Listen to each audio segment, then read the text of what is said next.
తాకట్లో ఉన్న మీ బంగారాన్ని విడిపించి ఆ రోజు ఆన్లైన్ రేటుకి కొంటాం. Sharma gold company. నమస్తే సురేష్ బాబు గారు. కీర్తి గారు నమస్కారం అండి. మరి మీన రాశి వారికి ఫిబ్రవరి నెల ఎలా ఉండబోతుందండి? అసలు జ్యోతిష శాస్త్రం ఒక ఉపయోగం ఏంటి, దీన్ని మహర్షులు మనకి ఎందుకు ఇచ్చారు? ఓకే, దానికి ఒక రీజన్ ఉండాలి కదండి. ఇది భగవత్ స్వరూపం, దివ్యమైన జ్ఞానం, పవిత్రమైన జ్ఞానం, బ్రహ్మ జ్ఞానం అంటారండి. ఈ జ్ఞానం ఉన్న వాళ్ళని దైవజ్ఞులు అంటారు అనమాట. జ్యోతిషం ఎవరు గౌరవించినా, జ్యోతిష శాస్త్రాన్ని ఎవరు చెప్పినా కానీ వాళ్ళు డైరెక్ట్గా బ్రహ్మలోకం వెళ్ళిపోతారని చెప్పేసి శాస్త్రాల్లో పేర్కొన్నారండి.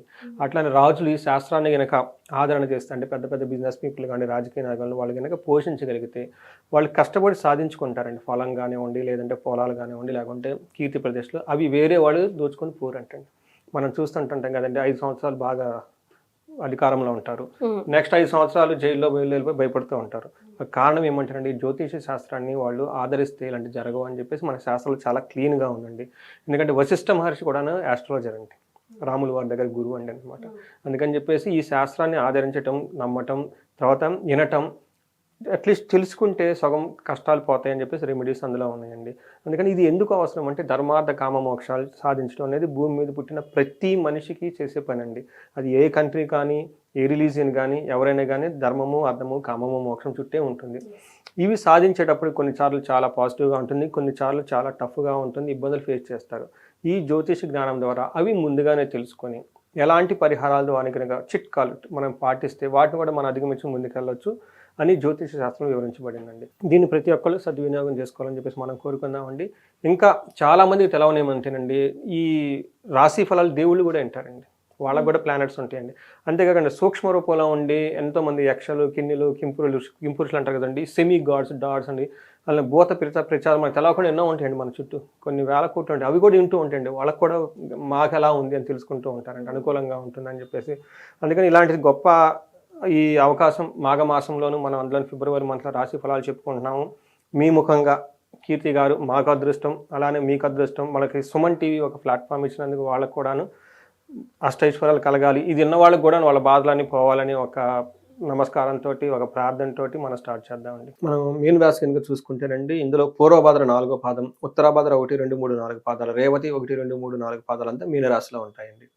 అంతేకాకుండా పేరు బలం కనుక మనం చూసుకుంటే ది, దు, షం, జా, దా, దే, దో, చా, చి ఈ అక్షరాలు మోరారస్ ఇదే సౌండ్తో ఉన్న పేర్లంతా కూడా మనకి మీనరాశి కింద వస్తారని తెలుసుకోవాలండి. మన గ్రహస్థితిని కనుక మనం చూసుకుంటే సూర్యుడు కుంభరాశిలోకి ఉంటారండి ఫిబ్రవరి 12వ తారీఖున. బుధుడు కూడా కుంభరాశిలోకి 11th నుంచి అక్కడే ఉంటారండి.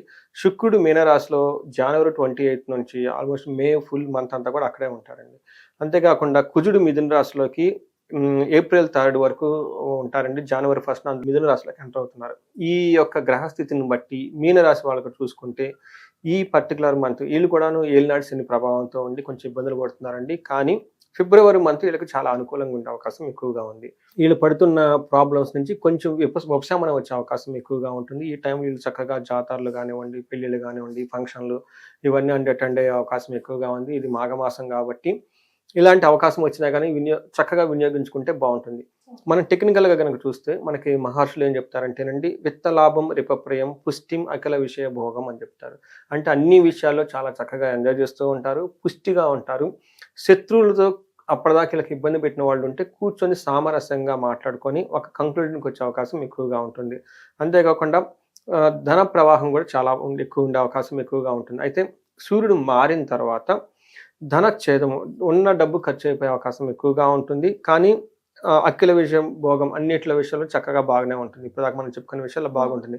ఒక్క ధనం విషయంలోనే 12వ తారీఖు తర్వాత ఎక్కువ ఖర్చు అవకాశం ఎక్కువ ఉంది, దానికి ముందు ధనం వచ్చే అవకాశం ఎక్కువగా ఉంది. సో ఈ మంత్ ఎవరైనా కనుక ప్లాన్ చేసుకుంటే ఫస్ట్ 12 days ధనం వచ్చే అవకాశం ఎక్కువగా ఉంది కాబట్టి దాన్ని చాలా చక్కగా ఖర్చు పెట్టకుండా ఉంచుకొని తర్వాత వచ్చే 1 month వీళ్ళకి ధన ప్రవాహం తక్కువగా ఉంటుంది. ప్రాపర్గా ప్లానింగ్ అయితే ఉంటే చాలా బాగుంటుంది. వచ్చిన డబ్బులన్నీ ఖర్చు పెట్టుకోకుండా జాగ్రత్తగా ఉంటే బాగుంటుంది. మనకి సూర్యుడు వీళ్ళకి 12th హౌస్లో ఉండటం వల్ల 12వ తారీఖు నుంచి 22వ తారీఖు వరకు కొంచెం జాగ్రత్తగా ఉండాలి. వీళ్ళకి 6th హౌస్లో ఉండటం వల్ల మిక్స్డ్ రిజల్ట్ అని మనం చెప్పుకోవాలన్నమాట. సూర్యుడు వీళ్ళకి ఎలాంటి రిజల్ట్ ఇస్తారంటే 12వ ఇంట్లో ఉండటం వల్ల మన మహర్షులు సంస్కృతంలో ఏం చెప్తారంటే, స్వస్థాన నాశనం చైవ బంధురోగ ధనవ్యయం ప్రాణ పర్యంతమాప్తి.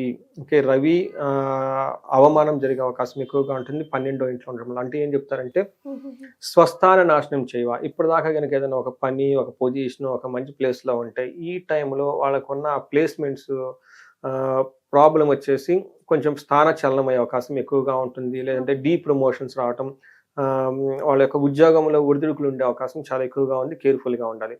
అంతేకాకుండా బంధువులతో గొడవల అవకాశం ఎక్కువగా ఉంటుంది. ధన వ్యయం ఎక్కువగా ఉంటుంది. అంతేకాకుండా ప్రాణ పర్యంతమాపత్తి. తర్వాత ఏం చెప్తారంటేనండి, ప్రాణం పోయి అంతగా ఇబ్బందులు ఉండే అవకాశం ఎక్కువగా ఉంటుంది. తర్వాత విచారము, అవమానాలు జరిగే అవకాశం ఎక్కువగా ఉంటుంది. అంటే సూర్యుడు 12లో ఉండటం అంత యోగ్యత కాదు అని చెప్తారండి మన జ్యోతిష శాస్త్రంలో. వీళ్ళు ఒక 22 డేస్ కొంచెం 20 డేస్ జాగ్రత్తగా ఉండాలి అవసరం. అది కూడా పర్టికులర్గా 12 తారీఖు నుంచి మంత్ ఎండ్ వరకు కొంచెం కేర్ఫుల్గా ఉండాలి. అది కూడా మనం ఇప్పటిదాకా చెప్పుకున్న విషయాల్లో. అయితే ఇదే సూర్యుడు వాళ్ళకి మంచిని కూడా చేస్తున్నారు. అంటే ఏ విషయంలో అంటే అప్పటిదాకా హెల్త్ కాంప్లికేషన్స్ ఉంటే వాటి నుంచి విముక్తి వస్తుంది. అప్పటిదాకా వీళ్ళకి ఎనిమీస్, శత్రువులు ఎవరైనా కనుక ఉంటే వాళ్ళ నుంచి కూడాను వీళ్ళకి ఉపశమనం వచ్చేసి చక్కగా ఉండే అవకాశం ఎక్కువగా ఉంది. అయితే కుజుడు మిక్స్డ్ రిజల్ట్. మళ్ళీ వీళ్ళకి 4th హౌస్లో ఉండేసి 7th హౌస్ని చూస్తూ మళ్ళీ 12th హౌస్ని కూడా చూస్తూ ఉండటంతో ఏ విషయంలో బాగా కొంచెం ప్రాబ్లంగా ఉంటుందంటే 4వ ఇంట్లో కుజుడు ఉండటం వల్ల భాగ్యహాని, భయం, క్రూర బంధు వైరం, ధనక్షయం, రోగ పీడాది సంతాపం, చతుర్థ స్థానగే కూర్చో అని చెప్తారు అనమాట. అంటే 4వ ఇంట్లో కుజుడు ఉండడం వల్ల రోగాల ప్రాబ్లం, హెల్త్ కాంప్లికేషన్స్, సంతానానికి ఇబ్బంది పడే అవకాశం ఎక్కువగా ఉంటుంది. అంతేకాకుండా క్రూర బుద్ధి, వీళ్ళే కొంచెం కఠినంగా మాట్లాడి వేరే వాళ్ళని ఇబ్బంది పెట్టే అవకాశం ఎక్కువగా ఉంటుందండి. అంతేకాకుండా వీళ్ళకి 11th హౌస్లో దృష్టి ఉండడం ఫైనాన్షియల్ పరంగా చాలా బాగుంటుంది. అయితే 7th హౌస్ను చూడడంతో ధనం కోల్పోయే అవకాశము, మానసిక ఒత్తిడి ఎక్కువగా ఉంటుంది. అయితే వీళ్ళకి ఒక మంచి హ్యాపీ న్యూస్ ఏంటంటే శుక్రుడు వీళ్ళకి చాలా చక్కటి యోగ్యతను ఇస్తున్నాడు. ఇందాక మనం కుజుడు కొంచెం ఇబ్బంది పెట్టినా శుక్రుడు వాటిని కాంపన్సేట్ చేసేసి ఒక బ్యాలెన్స్ అయిన సిచ్యువేషన్ తీసుకొచ్చే అవకాశం ఎక్కువగా ఉంది. శుక్రుడు వీళ్ళకి 1st హౌస్లో ఉంటున్నారండి. ఈ రాశి వాళ్ళు వచ్చే 3 months ఇదే రిజల్ట్ ఉంటుంది వాళ్ళకి. శుక్రుడు అదే జన్మ రాశిలో ఉండటం వల్ల చాలా అదృష్టం, చాలా మంచి జరుగుతుంది వాళ్ళకి. ఎలా మంచి జరుగుతుందంటే అర్ధలాభచ్చ సౌఖ్యం, పరస్త్రీ సంగమం తదా యత్న కార్యార్థలాభ స్యాత్ జన్మగే భృగునందనే అని చెప్తారనమాట. అంటే ఏమవుతుందంటే జన్మరాశిలో శుక్రుడు ఉండటం వల్ల ఏమవుతుందంటే ధనలాభం చాలా చక్కగా ఉంటుంది, మనస్సౌఖ్యంగా ఉంటుంది. వీళ్ళు పరస్త్రీలతోటి లేదంటే పరపురుషులతోటి చక్కగా ఒక హార్మోనీ, ఒక మంచి ఎన్విరాన్మెంట్ రిలేషన్షిప్ మెయింటైన్ చేసే అవకాశం ఎక్కువగా ఉంటుంది. చేసిన పనిలో ప్రతి పనిలో ధన ప్రవాహం ఉంటుంది. అయితే వీళ్ళకి 7th దృష్టి ఉండటం వల్ల వీళ్ళకి ఏం చేస్తారంటేనండి, వీళ్ళకి ఆపోజిట్ సెక్స్ వాళ్ళతో, లేడీస్ అయితే జెంట్స్, జెంట్స్ అయితే లేడీస్తో అప్పటిదాకా ఏమైనా కనుక విభేదాలు ఉంటే ఈ టైంలో కూర్చొని వాళ్ళతో మాట్లాడితే ఒక పద్ధతిగా వచ్చేస్తుందండి. ఒక మంచి కంక్లూజన్కి వస్తారు. పర్టికులర్గా ఏమంటారంటే అండి, ఆఫీస్లో కొలీగ్స్ ఉంటారు, లేడీస్తో ప్రాబ్లమ్స్ లేదంటే జెంట్స్తో ప్రాబ్లమ్స్ ఉండే అవకాశం ఎక్కువగా ఉంటుంది. అంటే ఫ్యామిలీ మెంబర్స్తో కూడా మనకి లేడీస్ ఎవరో, జెంట్స్ అయితే వాళ్ళు సిస్టర్స్, బ్రదర్ ఎవరు ఉంటారు కదా, మదర్తో వాళ్ళతో గొడవలు ఉండే అవకాశం ఉంటే ఈ టైంలో వాళ్ళతో కలిసి కూర్చొని కనుక మాట్లాడితే ఒక మంచి పరిష్కారం వచ్చేసి చాలా ముందుకెళ్ళే అవకాశం ఎక్కువగా ఉంటుంది. ఇది పర్టికులర్గా చాలా మందికి డైవర్స్లు వాటికి అప్లై చేస్తుంటారండి. భార్యాభర్తల మధ్య మనస్పర్ధలు వచ్చే అవకాశం ఎక్కువగా ఉంటుంది. ఏదో ఒక ఇప్పటిదాకా నాకు నువ్వు వద్దంటే నాకు నువ్వు వద్దు ఇవన్నీ చెప్పుకునే సిచ్యువేషన్ నుంచి ఇద్దరు కలిసి కూర్చొని కనుక కౌన్సిలింగ్గా పెడితే ఇద్దరు సెట్ అయిపోయే అవకాశం ఎక్కువగా ఉంటుంది. ఎందుకంటే మీనరాశి వాళ్ళకి ఏలినాడు శని ఉండి ఈ టైప్ కేసులు కూడా నాకు ఎక్కువ ఫోన్లు చేస్తుంటారు. పర్టికులర్గా ఇందులో ఉన్న రేవతి నక్షత్రం వాళ్ళు, తర్వాత ఉత్తరాభాద్ర నక్షత్రం వాళ్ళు, పూర్వభాద్ర నక్షత్రాలు నాకు క్వైట్ ఫోన్ కాల్స్ వచ్చేసి ఏదో ఆఫీస్లో బ్రేకప్, లేదంటే లవర్ ఆ రిలేషన్షిప్ బ్రేకప్, లేదంటే వైఫ్ అండ్ మధ్య they are in the journey towards divorce జర్నీలో ఉంటారు. ఇది వాళ్ళకి ఒక మంచి టైం. ఎందుకంటే ఇది కూడా వీళ్ళకి మనకి శుక్రుడు మే వరకు ఉంటారండి. అంటే ఫిబ్రవరి, మార్చి, ఏప్రిల్ 3 months ఇది చాలా మంచి హార్మోనియస్గా ఉండే వ్యవహారం. సో ఈ టైంలో మనకి ఇది చూస్తున్నా కనుక ప్రేక్షకులు కనుక ఇది గమనించుకొని అనవసరంగా గొడవలకు పోకుండా ఒక మంచి అవకాశం ఉంది. పర్టికులర్గా బ్రేకప్ రిలేషన్స్ కానివ్వండి, డైవర్స్ కానివ్వండి ఉంటే మళ్ళీ వచ్చే అవకాశం ఎక్కువగా ఉంది. దృష్టి పెట్టండి, పెద్దవాళ్ళ యొక్క సహాయం తీసుకొని వాళ్ళ సహాయం తీసుకుంటే ఈ అనవసరంగా లీగల్కి అటు ఇటు పోయి లైఫ్ వేస్ట్ చేసుకునే కంటే మాట్లాడితే చాలా సామరస్యంగా ఉండే అవకాశం ఎక్కువగా ఉందండి. సో మరి నక్షత్రాల ప్రకారం వీళ్ళకి ఎలా ఉందండి? మనకి పూర్వభాద్ర నక్షత్రం వాళ్ళని చూసుకుంటే వీళ్ళు జయప్రదంగా ఉంటారు, సౌఖ్యంగా ఉంటారు, సంపదలు ఉంటాయి, మృష్టాన్నం ఉండి చాలా చక్కగా హ్యాపీగా ఉంటుంది. వీళ్ళకి ఒకే ఒక్క ఛాలెంజ్ ఏంటంటే అండి మృత్యు భయం ఉంటుందండి. అది ఏదో మృత్యు అనగానే చనిపోవడం చావో కాదు కదండి. అలా కాదండి. ఇక్కడ మృత్యు అంటే Dead మీనింగ్ endకి ఏంటంటే వస్తున్నారు అన్నట్టు. అంటే ఒక క్రైసిస్ అని అనుకోవాలి. అంటే వాళ్ళు చేస్తున్న అంటే మృత్యు రెండు ఉంటుంది. ఒకటే మన శరీరానికి, రెండు మన ఆలోచనలకి, మూడు మనం చేసే పనులకు కూడా మృత్యు ఉంటుంది. అందుకని చెప్పేసి ఇప్పుడు అనగానే మన శరీరాన్ని వదిలేసిపోతాం అని కాదండి. అక్కడ మీనింగ్ కొన్నిసార్లు మన శరీరం సహకరించదు. బట్ మన థాట్స్, మన విజన్, మన డ్రీమ్స్ ఇవి కూడా కొలాప్స్ అవుతాయి కొన్నిసార్లు. నీ మీద ఎన్నో ఆశలు పెట్టుకుని ఇలా చేసావు ఏంటంటారు, అది కూడా మృత్యువే. మనం అంటుంటాం కదండి, నీ మీద నమ్మకం మీద ఏదో పెట్టుకున్నాను ఇలా చేసావు, అది కూడా ఒక మృత్యు అనమాట. అంతేకాకుండా కొంతమంది ఎప్పటి నుంచో ఒక పనో లేదంటే ఏదో పెట్టుకొని ఉంటారు, ఈ టైంలో అది కొలాప్స్ అయిపోతుంది, అది కూడా మృతం అనమాట. అందుకని అమృత మృత్యు మధ్య అంటే ఏంటంటే మనకి మనసు ఉండాలి కదా, మనం చేసే పనులకు కూడా చక్కగా ఉండాలనే ఉద్దేశంతో అది చెప్తారనమాట. అలా ఉత్తరాభాద్ర నక్షత్రం వాళ్ళకి వీళ్ళకి కూడాను లాభప్రదంగా ఉంటుంది, జయం ఉంటుంది, సౌఖ్యం ఉంటుంది, మృష్టాన్నం చాలా చక్కగా ఉంటుంది. వీళ్ళు కూడా మృత్యు భయం ఉండే అవకాశం ఎక్కువగా ఉంటుంది. 19th ఆన్వర్డ్స్ వీళ్ళకి ఈ ఒక 10 days ఈ ఫీలింగ్ ఉంటుంది. అలానే రేవతి నక్షత్రం వాళ్ళకి లాభప్రదంగా ఉంటుంది, తర్వాత సౌఖ్యంగా ఉంటారు. తర్వాత ఈ రేవతి నక్షత్రం వాళ్ళకి కొంచెం మిక్స్డ్గా ఉంటుందండి. పరవాసము ఫారిన్ వెళ్ళాలనుకున్న వాళ్ళకి ఈ నక్షత్రం వాళ్ళకి చాలా సపోర్ట్ ఇస్తుంది. ఇది కూడా ఫిబ్రవరి 1st weekలో ఫారిన్ వెళ్ళాలనుకున్న వాళ్ళకి చాలా అనుకూలంగా ఉంటుంది. ఈ రేవతి నక్షత్రం వాళ్ళకి మాస్ కుజును వల్ల కలహం, గొడవలు అయ్యే అవకాశం ఎక్కువగా ఉంది. ఈ గొడవలు కూడా అన్నదమ్ముల వల్ల, లేదంటే వాళ్ళ యొక్క టాలెంట్, స్టామినాకి సంబంధించిన వాళ్ళ యొక్క కేపబిలిటీ గురించి వేరే వాళ్ళు కామెంట్ చేయడం ద్వారా వచ్చే అవకాశం ఎక్కువగా ఉంటుంది. సో ఇవి ఈ నక్షత్రం వాళ్ళకండి. అయితే ఎక్కువగా జాగ్రత్తగా ఉండవలసిన వాళ్ళు ఉత్తరాభాద్ర నక్షత్రం వాళ్ళకి వీళ్ళ చుట్టూ ఎవరైనా కనుక లేడీస్ ఉంటే వాళ్ళకి కొంచెం ప్రాబ్లం అయ్యి వాళ్ళ ద్వారా వీళ్ళకి ప్రాబ్లం అయ్యే అవకాశం ఎక్కువగా ఉంది. ఇది ఒక్కటి గమనించుకుంటే మిగతా అంతా బాగుందని చెప్పుకోవాలండి.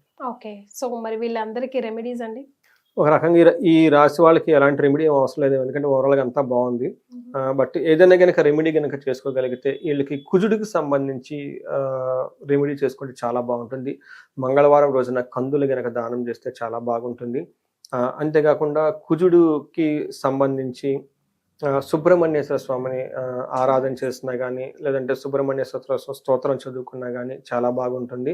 అయితే కొంతమందికి సూర్యుడు 12వ ఇంట్లో ఉండటం వల్ల విపరీతంగా ఖర్చులే అవకాశం ఎక్కువగా ఉంటుంది. కాబట్టి వీళ్ళకి ప్రొఫెషన్లో కానివ్వండి, ఎక్కడైనా కానీ ప్రాబ్లమ్స్ ఉంటే సూర్యగ్రహానికి సంబంధించి ఆదిత్య హృదయ స్తోత్రం చదువుకున్నా కానీ, సూర్య నమస్కారాలు చేసినా కానీ హెల్త్ విషయంలో చాలా చక్కగా ఉంటుంది. అయితే వీళ్ళకి మనం మృత్యు భయం అని కూడా చెప్పుకున్నామండి. ఎవరికైనా కనుక నార్మల్గా ఉంటే మనకి ఏమని చెప్తారంటేనండి, మృత్యుంజయ మంత్రాన్ని జపం చేసుకున్నా, లేదంటే మనకి శివాలయంలో ఒక అభిషేకం చేయించుకున్న చాలా బాగుంటుంది. అయితే కొంతమందికి ఏదైనా కనుక సీరియస్ క్రైసిస్గా ఉండి ఇబ్బందికరంగా ఉంటే అమృత మృత్యుంజయ పాశుపత హోమం చేయించుకున్నా, లేకుంటే వీళ్ళకి ఏం చెప్తారంటే మహన్యాసపూర్వక ఏకాదశ రుద్రాభిషేకం వాళ్ళ ఇంట్లో పార్థివ శివలింగంతో ప్రదోష కాలంలో చేయించుకుంటే ఇలాంటి ఏదైనా ఉన్నా కానీ అపశృతులు కానీ ఏదైనా ఉన్నా కానీ అవి తొలగిపోయే అవకాశం చాలా ఎక్కువగా ఉంటుంది. చాలా సంతోషం అండి. మీనరాశితో పాటు ద్వాదశ రాశుల వారికి అసలు ఫిబ్రవరి నెల ఎలా ఉంటుంది, బాగోకపోతే ఎలాంటి రెమెడీస్ ఫాలో అవుతే దాంట్లో నుంచి వాళ్ళు బయటపడొచ్చు అని సూచించారు. ధన్యవాదాలు. కీర్తి గారు నమస్కారం అండి.